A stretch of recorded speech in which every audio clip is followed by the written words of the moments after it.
Good evening. I said good evening. I did not say bad evening. I'm trying to make a joke, huh? So we will read from the text. The last verse of chapter 4 says, however, owing to people's impertinence, should you find it hard to rule righteously, it is worthwhile to become a monk for the sake of dharma and for fame too. So that means this teaching is given to the king. So there are a lot of things to do for a king. Then he says, in case due to people's impertinence, if you find it very hard to rule people, then it's better you become a monk.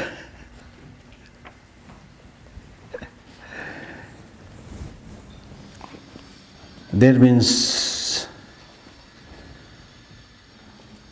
people who are monks and nuns,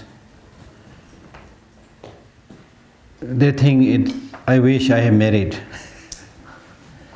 I can go around with my wife, with my husband, with my children, and wear colorful clothes. And then the married people, they think I should become a monk or a nun. How simple is the life, how convenient is the life, you see. So therefore, sometimes people, when they are fed up with their life, then they become a monk or nun. Then after some time they go back again, things like that. So this is all dependent upon how much conviction you have with your dharma study and knowledge of the reality. So here, therefore, he says that if you think that the king's responsibility is too much and it's too much to deal with people, then become a monk.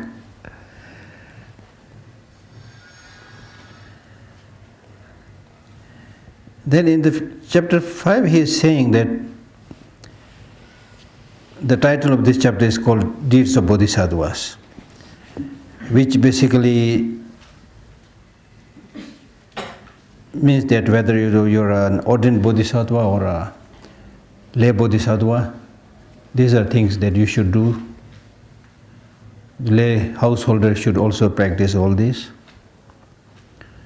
Especially, this should be practiced by the monks and nuns more rigorously, because the very purpose of becoming a monk and nun is to be able to concentrate on spiritual practices.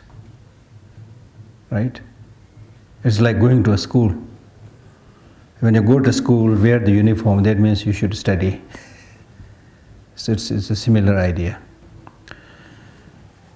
So therefore the first verse says, thence as an ordained member, firstly develop respect for the trainings, exert rigorously in individual liberation vows, read extensively and comprehend their meaning well. So that means the very purpose of becoming a monk is to achieve liberation from samsara. Now in order to develop this wish to achieve liberation from samsara, you should really have seen the limitations of samsara. The samsara here primarily means this psychophysical existence that we have right now, which is contaminated by negative actions and negative emotions. That is samsara. Samsara is not a different place where you go. It primarily refers to this very psychophysical aggregate, which is conditioned by polluted actions and negative emotions. So that is to say, so long as you are subject under the dictates of the negative emotions, you are not going to get their long-lasting happiness and peace. Is it clear? So that we have to develop very clear understanding. In Buddhism, the very reason that you should aspire to get liberated or get nirvana or enlightenment is the kind of happiness or peace that we are enjoying is like enjoying or tasting the honey on a sharp knife, sharp blade. When you lick that honey on the sharp knife, it might also cut your tongue. So what we are enjoying, the things that we have, they'll not give us long-lasting peace and happiness. So therefore, if you don't want long-lasting happiness and peace, then it is of course your choice. But if you want that, then you need to see the defects of the ordinary contaminated life and try to go beyond that. And it is possible. And it is possible by changing and transforming your mind. You will be able to achieve that reliable, long-lasting peace and happiness. So as I said yesterday, that it is basically saying that it is in your hand to be happier, to be more peaceful. But it's up to you whether you want to do that or not. So this is almost like a challenge. It's almost like a challenge. In other words, it's saying that much of the sufferings and problems that you're getting now as an individual, as a member of society, is your own doing. I mean, really, this makes perfect sense. The pollutions that we experience, especially in bigger cities, the environmental degradation that we are experiencing, the varied forms of illnesses and sicknesses that we see. I mean, these are all primarily our own doing. Be it bird flu, be it mad cow disease, be it swine flu, be it chikungunya, now the latest one in India. It's basically our own doing. Because all the countless ills, including physical illnesses or mental illnesses that we see, starts from negative way of thinking. And from negative way of thinking comes negative action, negative speech. So that disturbs the whole harmony of existence in many forms. So therefore, whether you like it or not, at the end of the day, you have to be your own master. So unless each of us take the responsibility, we will never be able to get that long-lasting happiness and peace. So therefore, exert rigorously in individual liberation vows. Exert rigorously, that means if you want to achieve that liberation, you should work hard. It is not that you make a short-lived attempt for a few days and then nothing. You do few practices while you are in Dharamsala, then after that nothing. That will not help. Just as for our physical health, we need to eat continuously, at least 4 or 5 times in a day. So similarly, we need to feed the mind with positive thoughts continuously, rigorously, strengthen the mind. So therefore, you should exert rigorously in individual liberation vows. This liberation is called individual liberation because here we are not talking about bodhicitta or altruistic wish to achieve enlightenment, where we are talking about oneself getting liberated from the influences of negative emotion. So that's why it's called individual liberation. So this sounds like a capitalistic society, individualism. Read extensively. Read the 3 Pitakas. Sutta Pitaka, Abhidharma Pitaka, Vinaya Pitaka. Read all the teachings of the Buddha and the commentaries. Read extensively because it is in these texts you will find the real wisdom. The real wisdom is there. You need to read them because, as I said, we are suffering because of our own doing. And we end up doing destructive things because of, not because we like it, but because of ignorance. So in order to remove ignorance, you need wisdom. And wisdom is found in these teachings of the Buddha, the three Pitakas, the three sets of discourses. So read them. Read extensively. Read extensively doesn't mean only reading, but it also means read and digest. That's why in the Buddhist process of practice, we talk about three things: hearing, thinking, meditation. So reading is more or less like hearing. That's good to me. As a start, it's good. But most of us read and then just do nothing. Even more important than reading is thinking by oneself. You go to class, listen to the teacher, or listen to His Holiness teaching, whatever. Then after that, you should yourself sit down and think and see whether what you have learned makes sense. Whether you know the meaning clearly, you have to think. And once you are very sure and very clear about the teaching through thinking, if there is some kind of confirmation, then you need to make the contents of this teaching as part of your habit, your life. That's called meditation. Meditation means forming a habit. Forming a habit. Somebody who is thirsty, it's important to hear where water is available. But that will not quench the thirst. You need to actually go and find that water. And even seeing the water is not enough. You need to actually drink. So hearing is like hearing about where water is available. Thinking is like going to the place where water is available.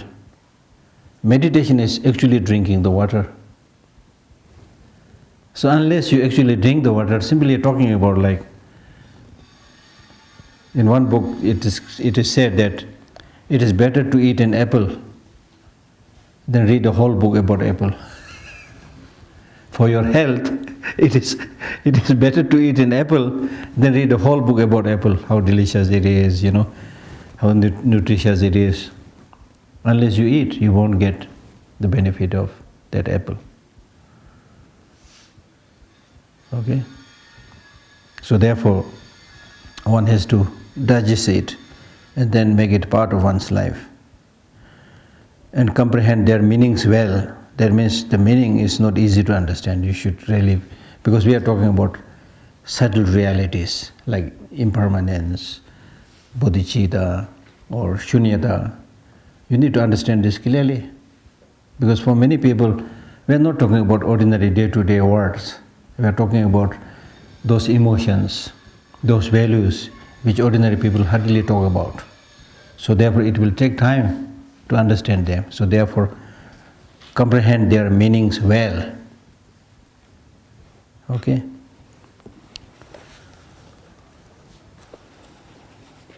So this is a summary of what he's going to teach.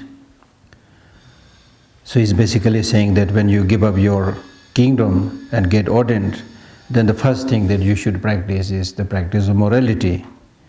And so therefore you should show respect to the training, means show respect to the precepts of morality, like the individual liberation, and then extensively hearing the three Pitakas, and then establishing their meaning.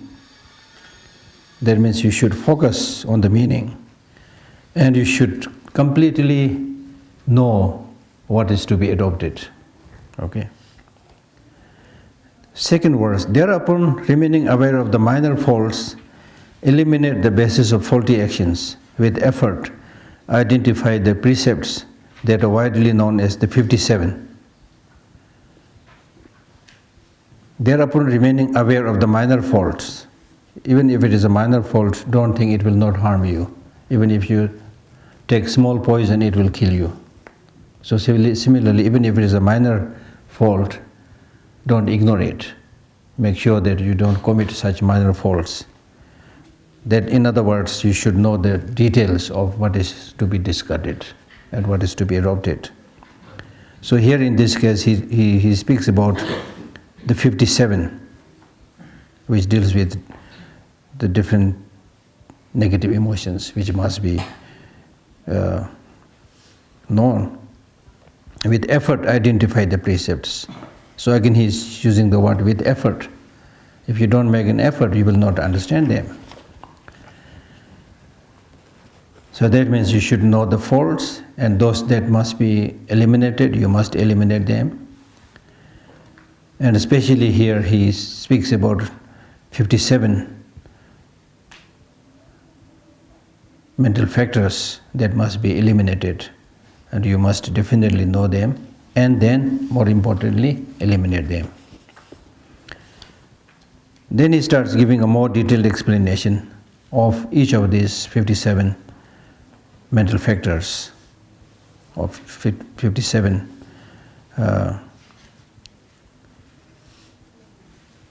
emotions that must be eliminated. So first he talks about the faults that must be eliminated. He gives first an extensive explanation, in which case first he talks about how to eliminate the first 15 emotions, which starts from anger, or some translators say indignation. So verse number 3, anger is an agitation of mind. There's out of the 57, this is number 1. Number 1 is anger. Anger is agitation of the mind. Look at this. Anger is agitation of mind. There is nobody who, when gets angry, feels calmness. Of course, you get completely disturbed, agitated when you get angry. Your speech may not be coherent. Physically, you might start shivering. Your eyes become red short. Wrinkles might appear on your forehead. So you can clearly see the turbulence, you see. You can clearly see the turbulence. Okay? Anger is an agitation of mind. So it is up to you whether you want to experience that turbulence or not. So things like anger, we all have experience, a lot of experience. I'm sure there's nobody who never got angry. It's only a question of how many times we got angry. So on those occasions when you got angry, what kind of sin you created? What did you do? What did you say? Replay the sin. Replay the sin. Make a nice movie out of it.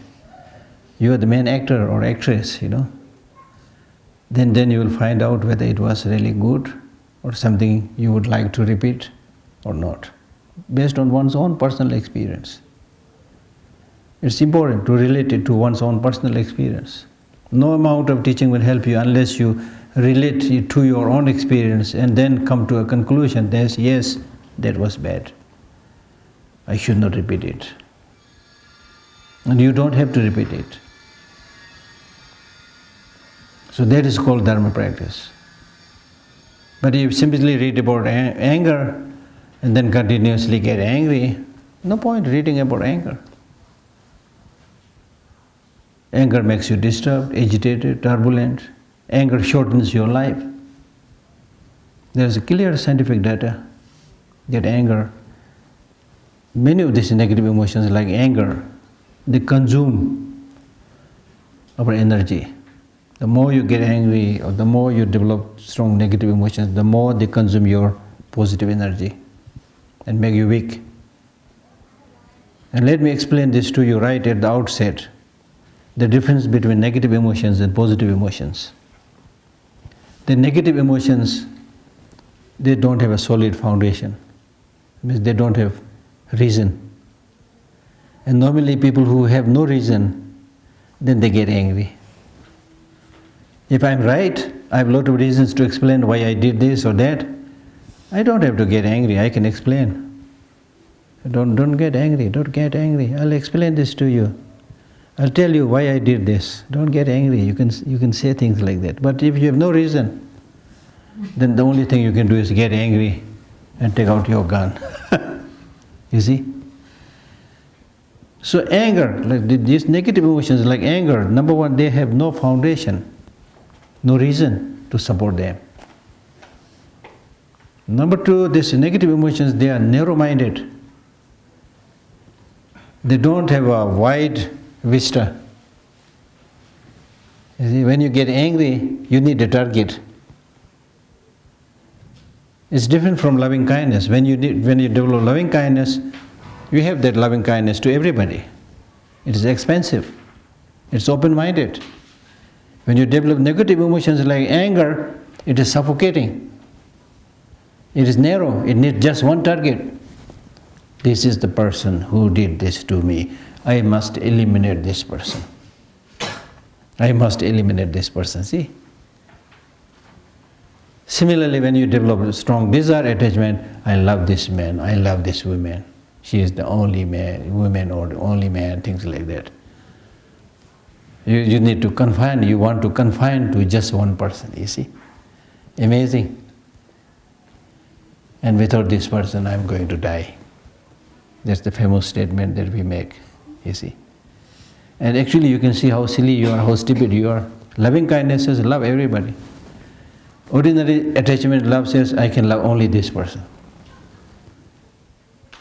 Just one. See, you can see how narrow-minded it is. So these narrow negative emotions, they are suffocating. They destabilize you.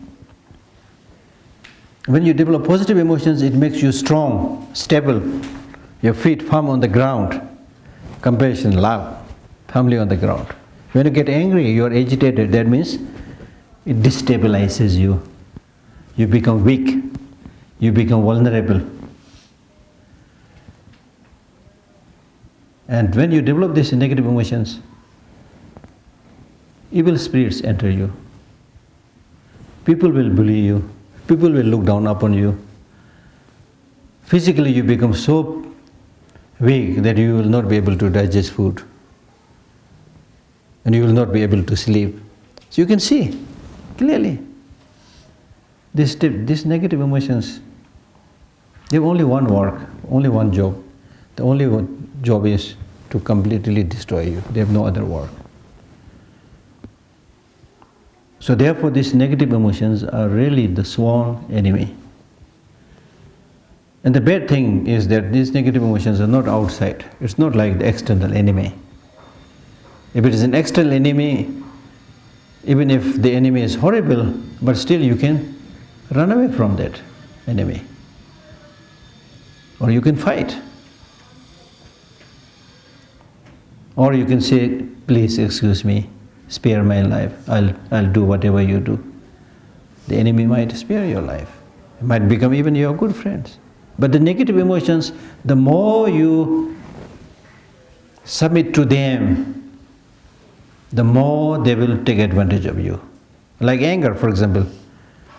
Make anger as a part of your habit, get angry all the time. The more you get angry, the more your immune system will collapse. The more blood pressure will increase. The more mad, insane you will become. Okay, very clear. You become mad at the end of the day. So therefore the target of all the countless teachings that the Buddha gave is just how to destroy these negative emotions. There's no other purpose. How to destroy these negative emotions. So that should be your, whether you know too many texts or not, but that should really be your lifelong pursuit. How to reduce the intensity of these negative emotions. If you do that, then happiness has started already. Peace has already started. And if you don't do that, if you simply expect change coming from outside, it will not happen. It has never happened before.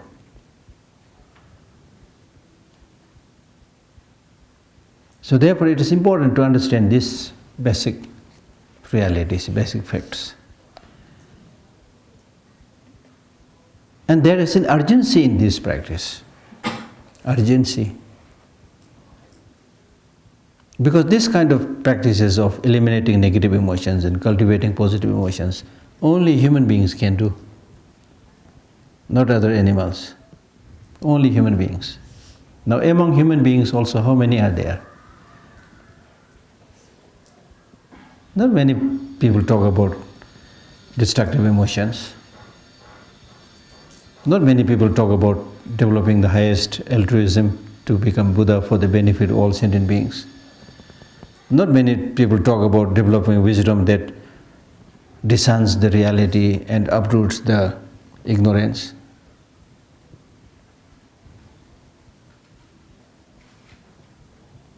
Even today, when scientists and others talk about emotional intelligence and things like that, I have never seen a book which talks about removing the negative emotions from the very root. There's no technique found by people except the Buddha. Therefore, many people say Buddha is the greatest scientist the world has ever produced. Because he gave a teaching by which we can completely uproot the foundation of negative emotions. No scientist has given any teaching or idea on such important matters. So therefore, it's only human beings can make an attempt and reduce these negative emotions. Now in the case of human life, although we have this great human intelligence, even in the case of those of us who have this opportunity to make an attempt, when are you going to do this? How long are you going to live? There is a beautiful encounter of a student with his teacher, and the teacher asks the student, "Are you practicing Dharma?" He said, "Yes, sir."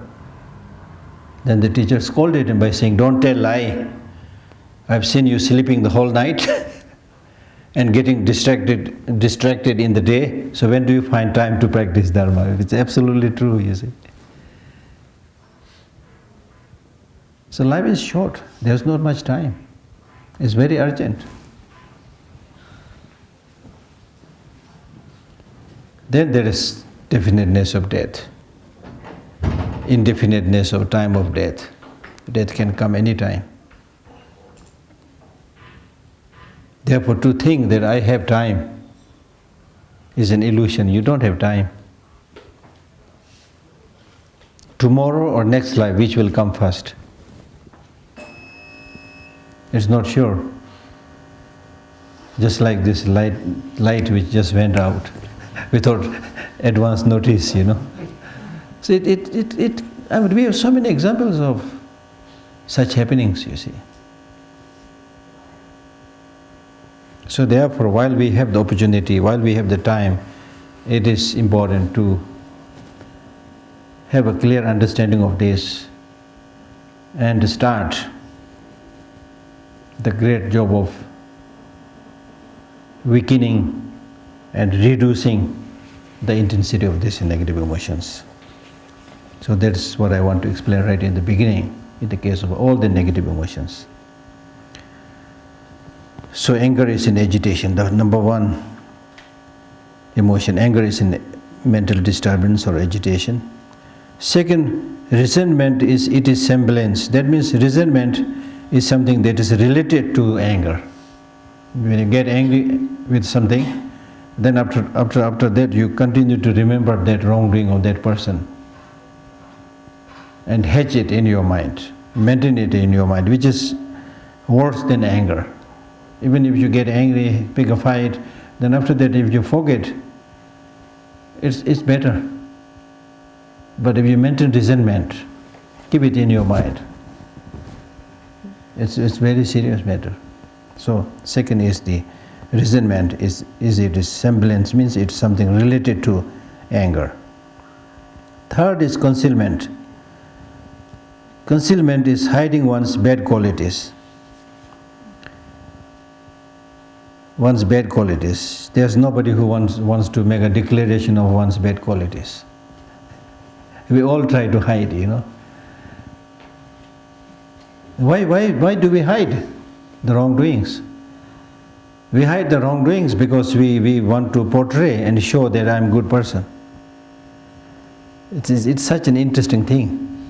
If you really want to present yourself as a good person, then why do you do these bad things?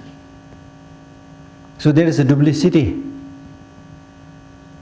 So therefore the Buddhist teaching says, never ever adopt this life of duplicity. Saying one thing, doing another thing, thinking one thing and doing another thing. Don't adopt life of duplicity. So concealment. That means you conceal your wrongdoings and with cunningness and deceitfulness you ensure that it is not known or seen by others. So that is called concealment.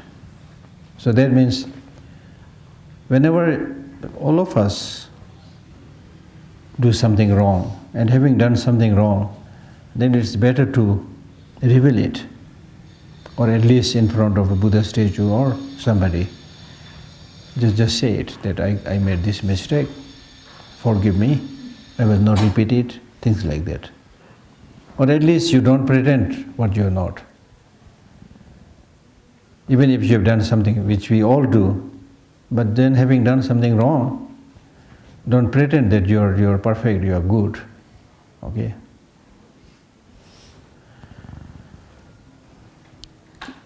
Concealment is hiding one's bad qualities. Spite is to urge to be spiteful. So that means having done something sinful, something negative, and then from depth of your mind, you are not giving that up. That is called spite. Spite basically means grasping towards sinful activities. Spite is to urge to be spiteful. Urge, he has used the word urge. I mean, there are different translations, We don't necessarily agree, but according to the Tibetan, it looks like saying that spite means grasping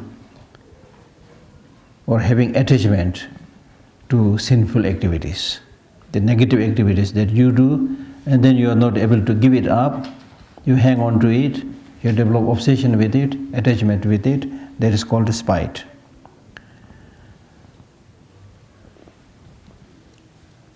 Guile, some translators use the word guile, some use the word deceit or dishonesty. So guile is deception in its extremity. That's one negative emotion. That means you are mentally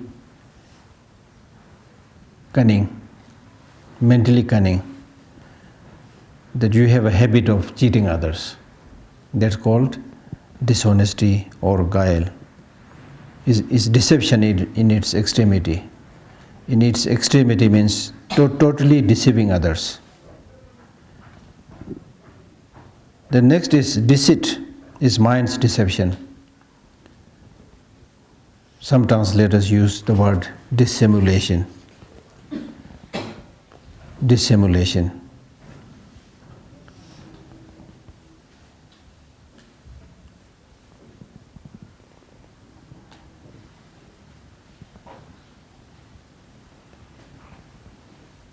Jealousy is the grievance against others' qualities.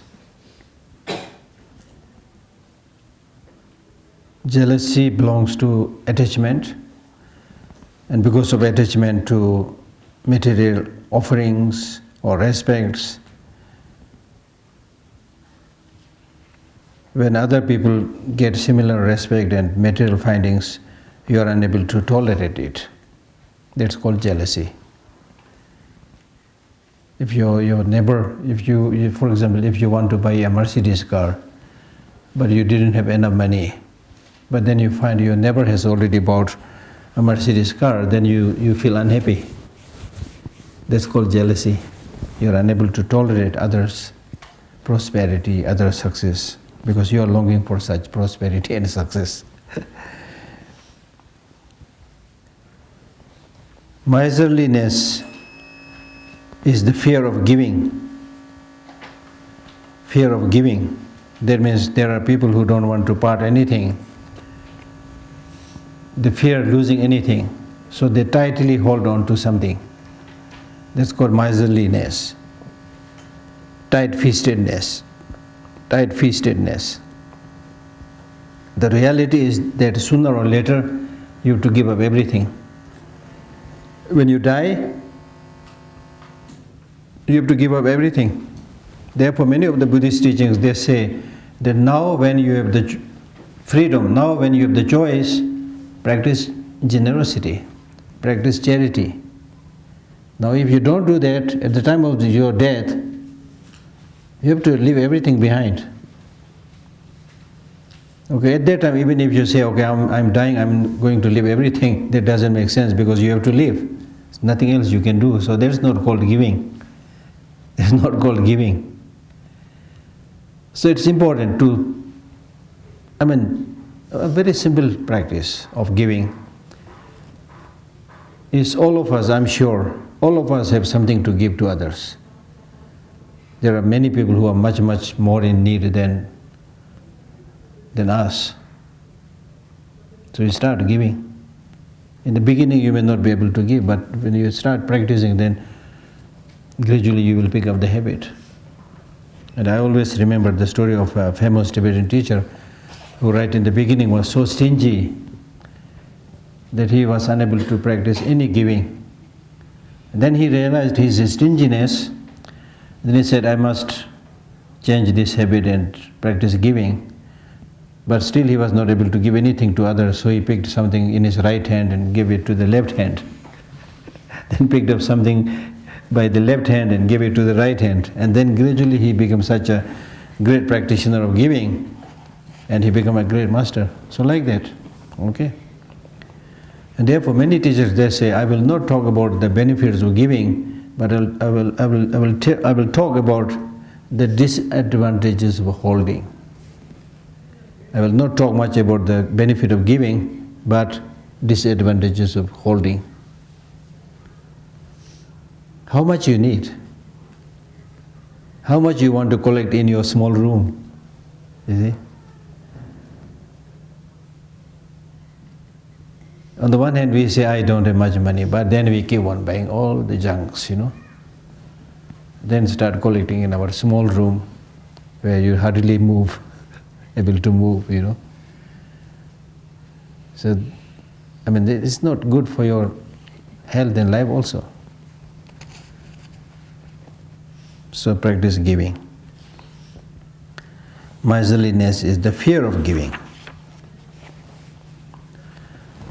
And when you get used to giving, then gradually not only giving material things, but even if you have to give your body, there will be no problem. Okay.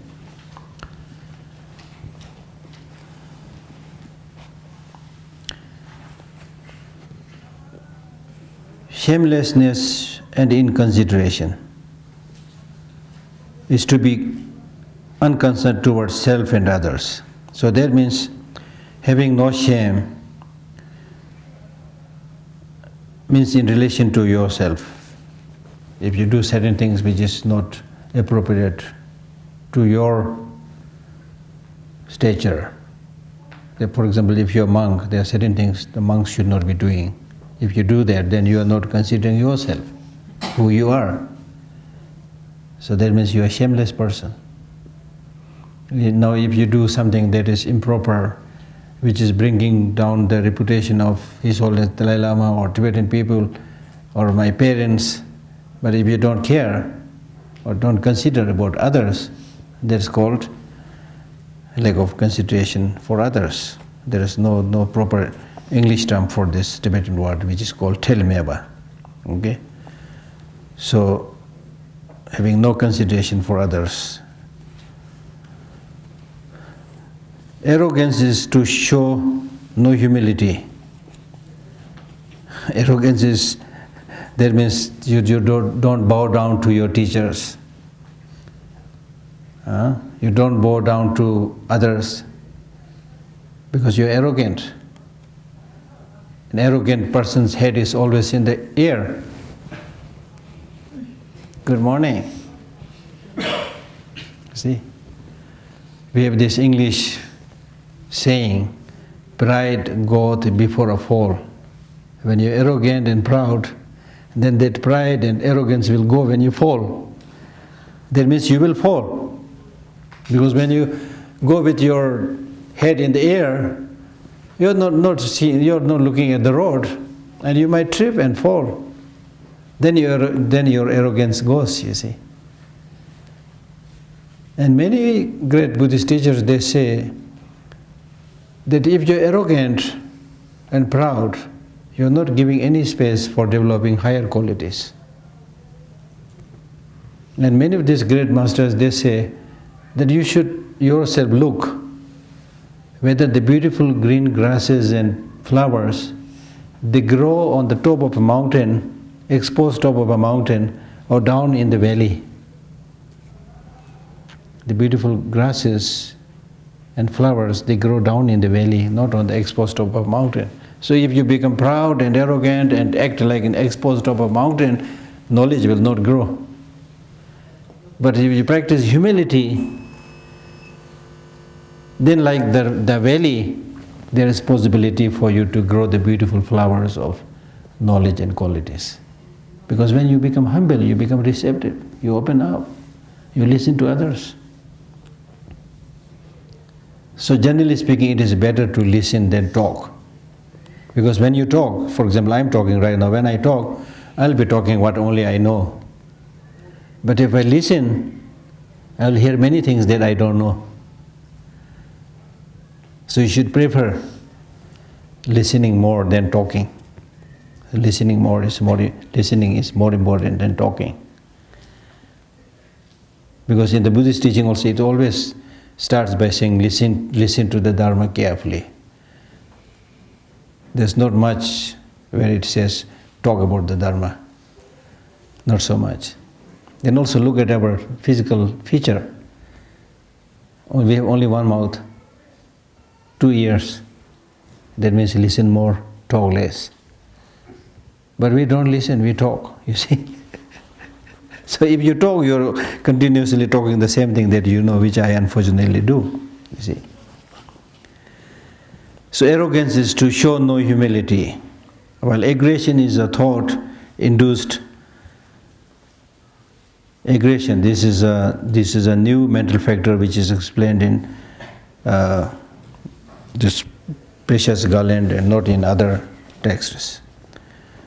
So I don't know this, but it has been translated as aggression is a thought induced by anger.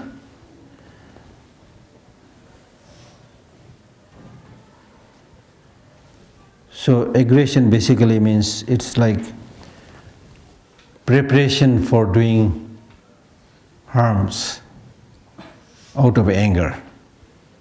For example, when you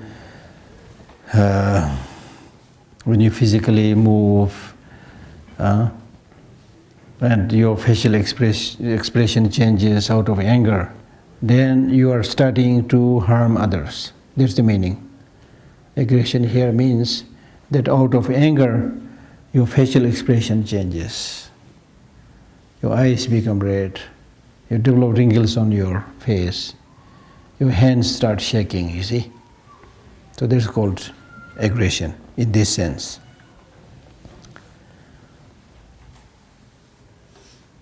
Haughtiness is to have conceit. Haughtiness basically means, I think very similar to arrogance, but haughtiness is a mental inflation.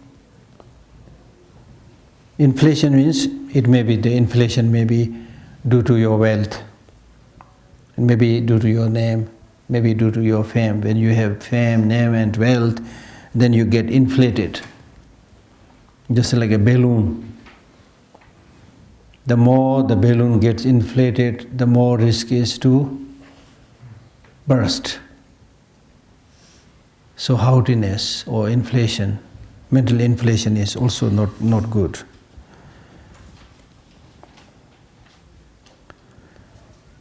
Haughtiness is to have conceit due to wealth, whatever. Non-conscientiousness is disregard for virtue. Here we have used the word non-conscientiousness. It can be heedlessness. When you don't heed, when you don't care, then because of this carelessness, you will not show any interest in positive virtuous practices. But there are many people who lead a very casual, careless life and never show interest in developing positive qualities. So that's called heedlessness. And because of that, you don't guard your mind from negative emotions. If you're careless, then you will very soon become a victim to the aggression of negative emotions.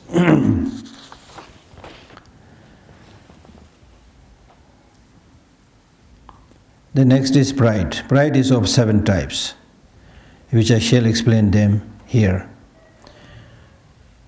Number 1, to falsely is presumed to be inferior to the inferiors, equal to the equals, and superior or equal to the inferiors is called egoistic pride. So that according to, there is not much description, but according to my understanding, it looks like it's talking about the pride in general. You might become proud with reference to somebody who is superior than you. Okay, you might develop that pride with somebody who is equal to you. You see, how do you do that? For example, I think it will be explained later on. Okay, to falsely presume to be inferior to the inferiors, equal to the equals.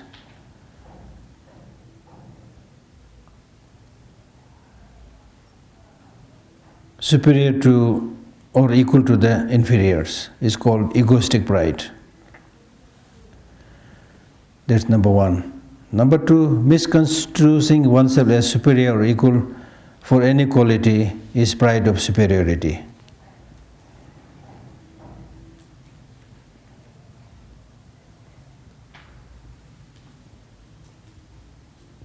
So the first one is really like saying that, okay, I belong to the inferior group, so I'm slightly inferior.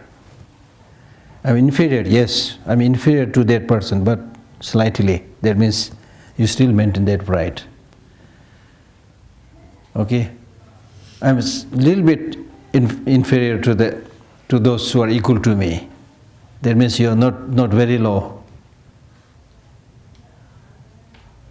Okay, I'm not equal to those superior people, but I'm quite close.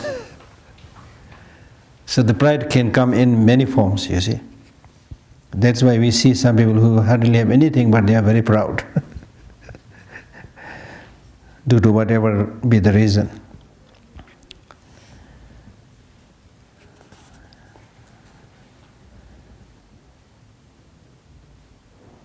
So this second pride of superiority means that whatever qualities you have, and then because of this quality, that if you compare yourself to somebody who is superior, that I'm equal to this superior person in terms of my quality and so forth, so that is called pride of superiority. Thus one assumes oneself to be superior to even the exceedingly superb. The feeling of being higher than even the high ones is called pride over pridefulness. Consider this as serious as the sores that erupt on top of your boils, like abscess in a tumor. So this is called pride of the pride. That means I am superior than even the superior ones.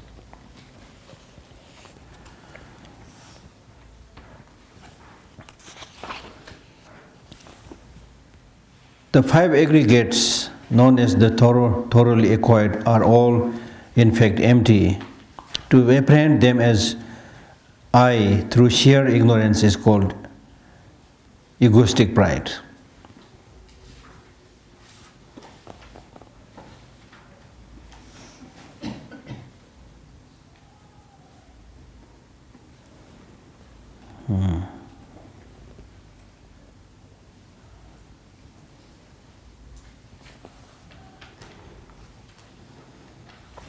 So that is called pride of the self. That means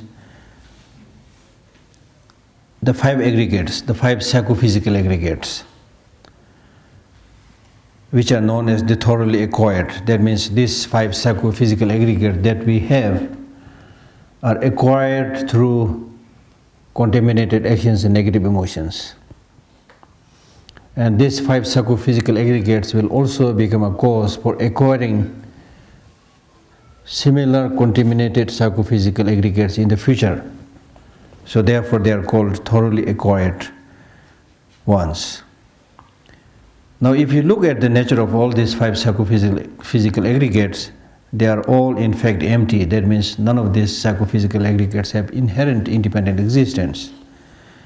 However, if you perceive them, apprehend them as I having inherent independent existence through knowledge, through ignorance, then this is called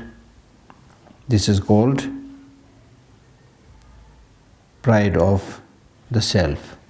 Pride of the self.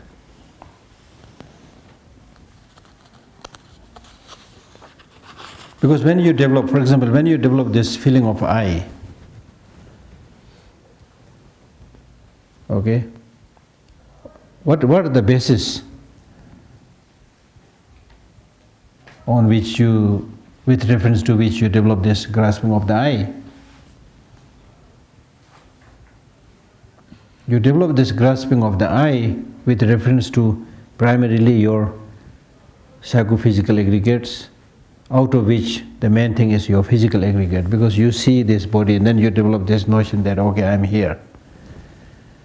Right? But where is this I? It is not your body. Normally when I see you, your body, then I say, okay, I saw him. But what I saw is your body, not you. So the so-called I or you is a conception that we designate to the psychophysical aggregates. So it's a mere designation.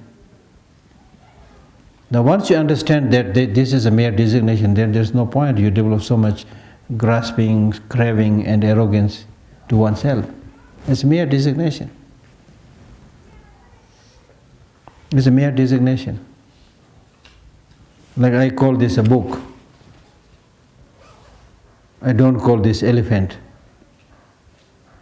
If today, if I say I'm now reading from the elephant, you will all start thinking Geshe Lhakdor is now out of the mind. Because we give this designation book and we all agreed, that's it. Apart from that, there is nothing called a book existing from its own side. So similarly, with the self or I is a mere designation. So not being able to understand that, if you develop grasping and craving, thinking there is an I existing from its own side, that's called ignorance. And that ignorance is the source of all the problems and difficulties.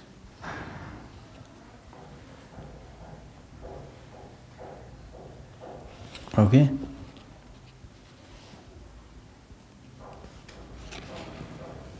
Presuming one has attained results where one has not is misconstrued pride, pride of conceit. That means you may not have obtained any special quality, but still you are under the illusion. There are many people like that, who may not have any quality, but they think they know everything. So that is called manifest pride. Manifest pride. You show it. Okay? To extol negative actions is what the learned term as false pride. So the 6th pride is called wrong pride. Wrong pride. Wrong pride in the sense that you, even if you have done something destructive, negative, instead of regretting, you might come up with the thinking that I did something great. Like some people who kill somebody, they're not, instead of developing regret, and sadness, they might think, I am the hero. I did it. I killed 5 people, 10 people. So that's called wrong, completely wrong arrogance or false pride, wrongful pride. To extol negative actions that one has done is what the learned term as false pride. To deride oneself, thinking what good is there in me, is pride of inferiority, pride of lowliness. These in brief are the 7 types. To deride oneself, thinking what good is there in me, means that I will not be able to do anything. I don't have the capacity. I don't have the power. So in this way you look down upon yourself. That's called pride of inferiority. So these are the 7 types of pride or arrogances.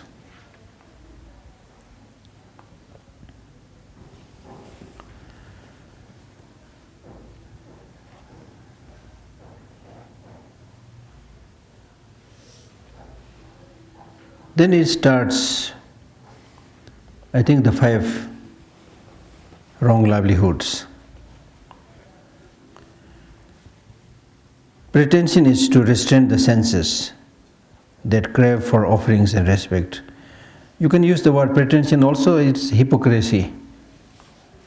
So from here, these 5 are called 5 ways of wrong livelihood. The first is hypocrisy. Hypocrisy means to restrain your senses. And that means I may be a very bad person, but in order to earn your respect, I restrain my senses. That means I don't move up, down, but I show myself as a very restrained person, sitting calmly and quietly, not looking up and down, Then also when I walk, move very slowly, to show how holy I am, to get the respect, to get offering, to get respect, whatever. So that's called hypocrisy. Hypocrisy. In today's world there are many such hypocrites. Pretension or hypocrisy is to restrain the senses that crave for offerings and respect. You don't restrain your senses for practice, but for offerings, for respect. Second wrong livelihood is flattery, as mentioned, is to speak pleasantly for the sake of offerings and respect. That means to go to your benefactor and sponsor and say so many nice things, Oh, how nice you look today, you're so kind, and I know you've been helping many people, so gradually you will say, please help me. So you flatter, you see. And people normally do that. Whenever they want something, then they show a big smile, you see. There's a kind of smile, is kind of flattery. When you don't need other people's help, then you don't even look at that person. But when you are in need, then they smile, they bring some gifts, In many cases, it's flattery.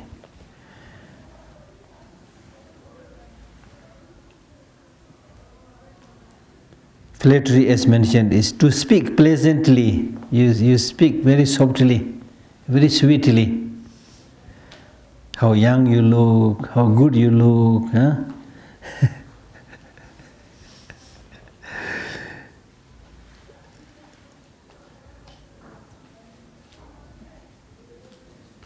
So according to the Buddhist teaching, when you speak, your words should be like honey, or it should be like a flower.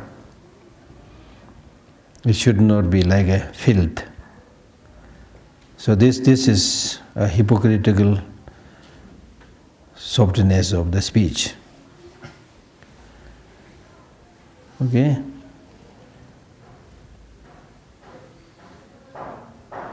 The next one is implicit begging. That is also called indirect accusation. Implicit begging is to praise others' possessions in order to obtain them. if I see a nice pen in your hand and I want to get that pen, then I say, can I see your pen? Oh, from where did you get it? It looks so nice. Then you write something, oh, it's really, the ink is so fine, so nice. You start praising the things belonging to other people. Then they might say, Geshe, please take it. That's what I wanted. That's what I want,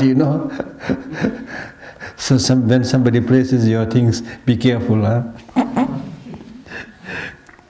So implicit begging. So indirectly. Implicit means actually indirectly.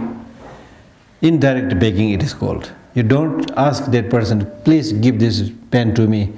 But you simply say, how nice this is, where did you buy it, So you're indirectly trying to get it. That's also wrong livelihood. Implicit begging is to praise others' possessions in order to obtain them.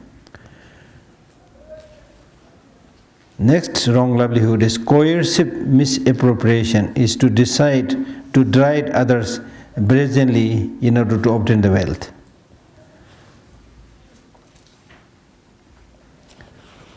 Now here in this case, it's a coercive misappropriation. That means forcibly you take the things from others. For example, in the same case, if I see your pen, then I say, give the pen to me. Then if you say, I need this pen, oh, I know you're so miser, you're so tight-fisted,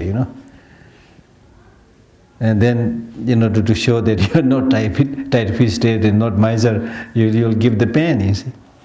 So you forcibly take those things that belongs to others. And for example, especially if you're a teacher, then from your students you can get it. Oh, this is so nice, I'll give it.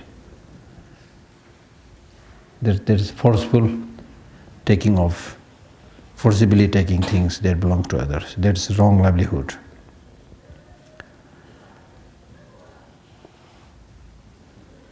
The last one of the 5 is seeking things by citing earlier accusations. There are many beautiful techniques here, yeah? So this one is seeking things by citing earlier accusations. That means, the last time the jacket that you gave me was so useful, I use it throughout the winter, Now recently I don't know where I kept it. Now winter is coming, you see. So that you're saying that last time you gave me, it was so nice, so give me one more now. So you're saying that. So seeking things by citing earlier accusations is to praise what has been formerly received. Sometimes this is also interpreted by saying finding material goods through material goods. That means if I want your nice jacket, then in order to get that nice jacket, I'll give you something else, smaller, much smaller. Or in other words, I want to get anything from you, in order to get that bigger thing from you, I should give something smaller to you, you see. Maybe I take one thermos of sweet tea, or make some flower offerings or things like that, with the hope that you will get more. That's what normally people do with their benefactors, they go to see them with some, thermos of tea or some eggs or whatever, to get more. So finding material goods by giving material goods. That's another way of explaining it. So these are not good. Then the number 21.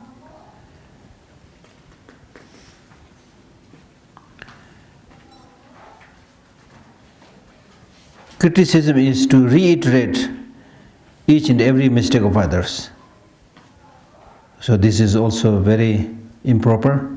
That means if you find the wrongdoings of others, then to victimize that person, repeatedly talking about that.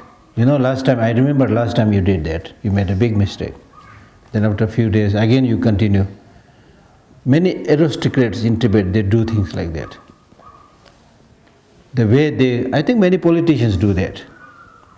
To control other people, to victimize them, whenever they see one of your mistake, they will just pick that up and repeatedly tell that. Repeatedly tell, which is totally against Buddhist teaching. According to Buddhist teaching, it says, speak good qualities of others. Find your own fault. Now here, not only you are finding faults of others, but you are highlighting it and talking about it repeatedly to victimize and bully that person. In the mind training text, it is really like, there is a teaching which says, don't ambush. Don't ambush. When you are to corner your enemy, and then you hide at a critical point, and then ambush and attack the enemy. So similarly, you are ambushing. You wait for somebody's wrongdoing, mistake, and then you seize that opportunity. It's ambushing, which is very, very unhealthy. Like, for example, if somebody is blind, then you remind that person, you're blind, blindness is fault. So you continuously talk about it, this person will feel very unhappy, very sad, you see. So therefore it is very, very improper to continuously highlight the faults of others. Okay?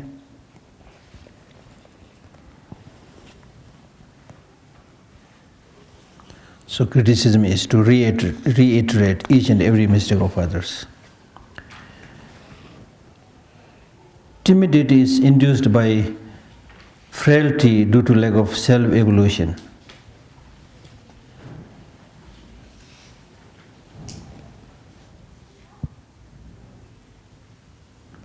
Timidity here basically means that when your mind is full of attachment,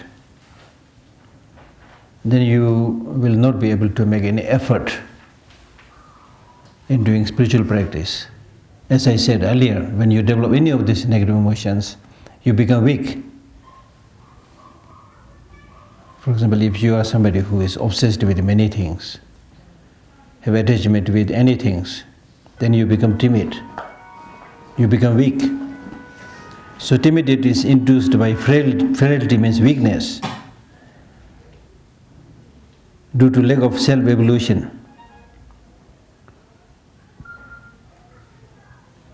So timidity is basically a mind where you have not properly evaluated your weaknesses and strength and let yourself control by attachment, by which you become weak and vulnerable.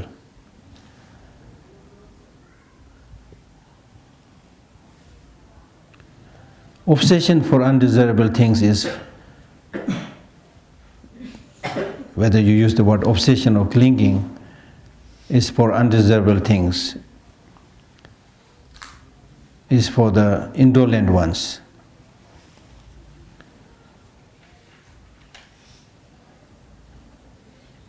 Due to the two factors that we have already explained, and especially due to your attachment to inferior objects, which are really not worthy of developing attachment. From there, then you become indolent, which means you become lazy. You become lazy. You become weak and lazy. Discrimination is mental attitude shrouded by the darkness of desire and hatred. Discrimination here means seeing the separateness of oneself from others. It is because of this feeling of separateness that you develop attachment.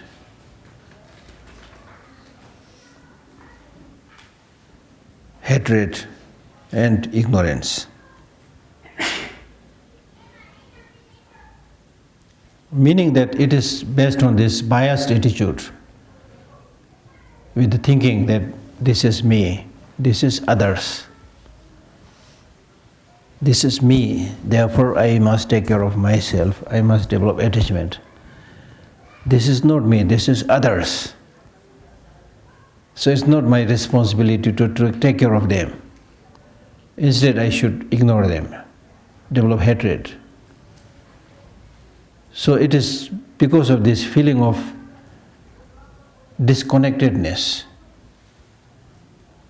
separateness between oneself and others, that you develop the three poisons: attachment,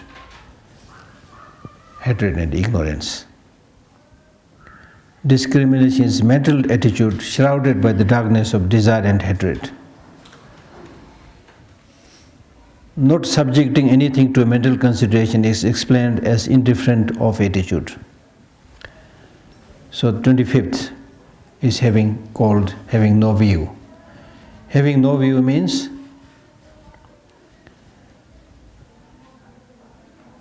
even when attachment, hatred, ignorance arises,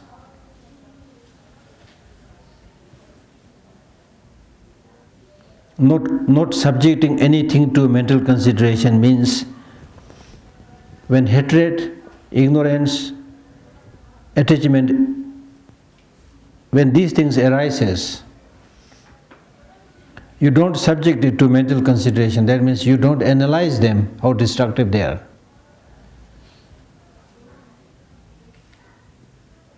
That's the meaning of having no view.